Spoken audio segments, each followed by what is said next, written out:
Hey, what's up, everybody? Hope you're doing well. So the Yankees made another move. You probably heard about it because it happened yesterday. So they've traded Ottovino, one of their right-handed relief pitchers, to the Boston Red Sox for. So the final, it looks like the final deal is they've traded him for a player to be named later, as well as obviously payroll cap relief. So they had owed him, I think it was $8 million or $9 million this year. He had a 3-year, $27 million contract, so it was average of $9 per year.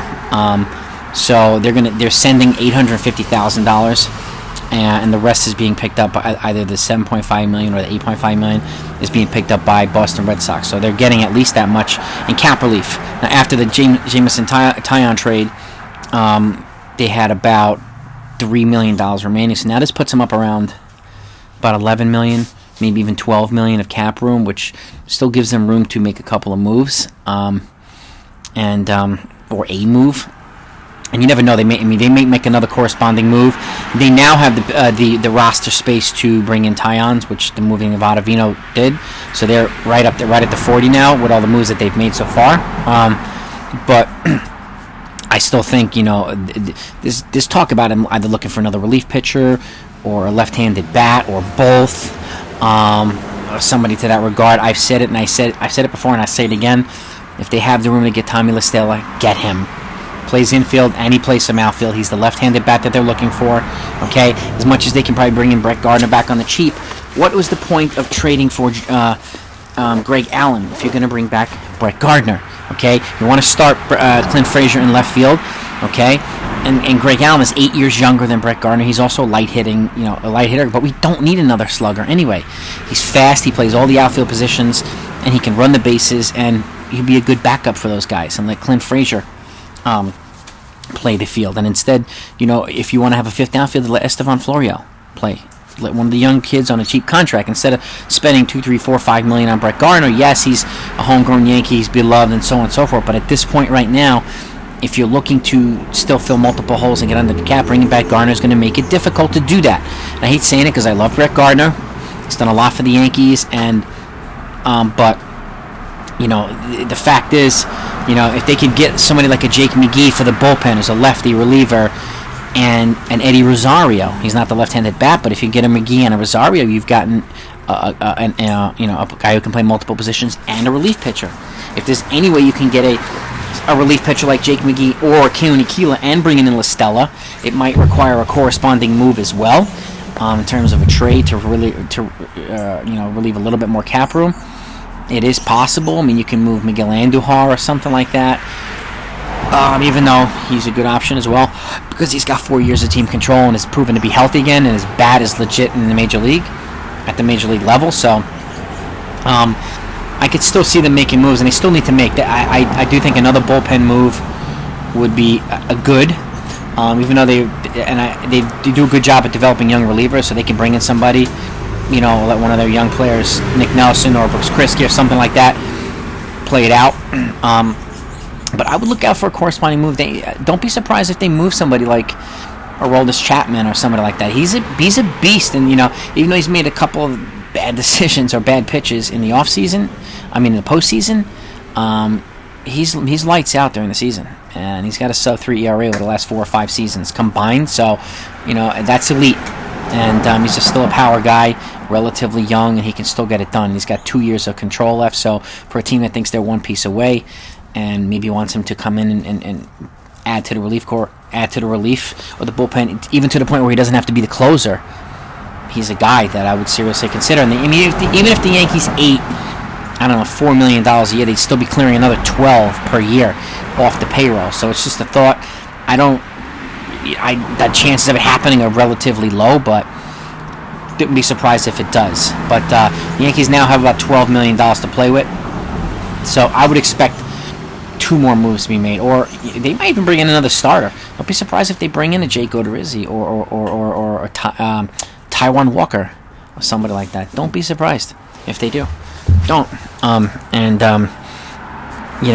Because any more depth to the... And again, if you look at the pitching rotation as it is, you've got Garrett Cole, legit number 1, he's the ace. Aside from that, who's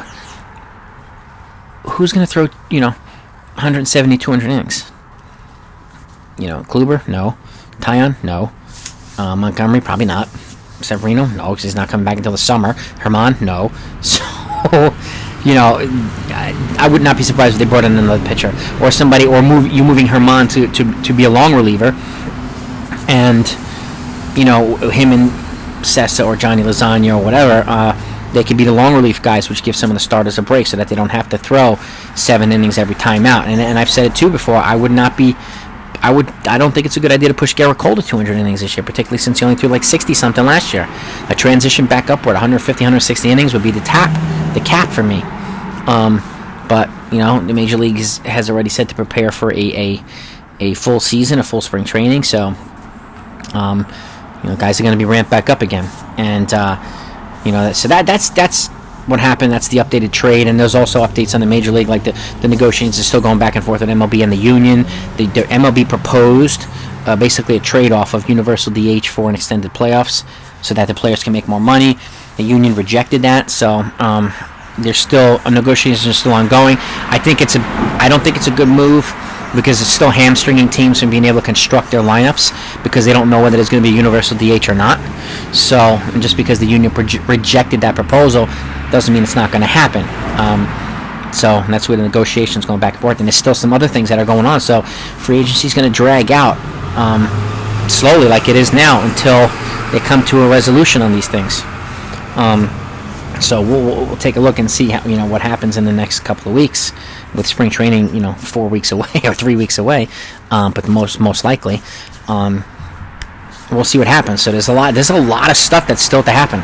So Ottovino's off the Yankees to the Red Sox, and I think they added Frank Herman, who's a pitching prospect, to the trade, so that and they kind of did this a couple years ago when they offloaded Chase Headley to the Padres. They took his whole entire $16 million contract on after the Yankees added a pitcher prospect. I don't remember who it was, but trying to remember, but I just don't. But Cashman got them to accept 95% of the salary, so that's really good. So good move by Cashman. We'll miss you, Ottovino, but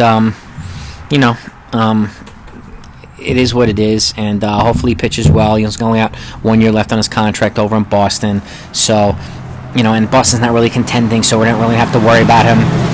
But he's he was there to bring out to get heavy righty lineups out, so we will have to contend with that a little bit. So if there's a way to clear up more room, and if they want to bring in another outfielder, bring in a guy that hits righties well. I mean, Jock Peterson's the guy, but he's going to come on a big contract, and I'm not going to move Clint Frazier to bring in a guy that's going to cost 20 times the amount of money. So we'll see what happens. There's still some moves to be done for the Yankees. I think they're going to make maybe one or two more moves before the season, before spring training starts, and we'll see what they are. And but I would still look out. I would look out for another reliever and a lefty bat of some sort.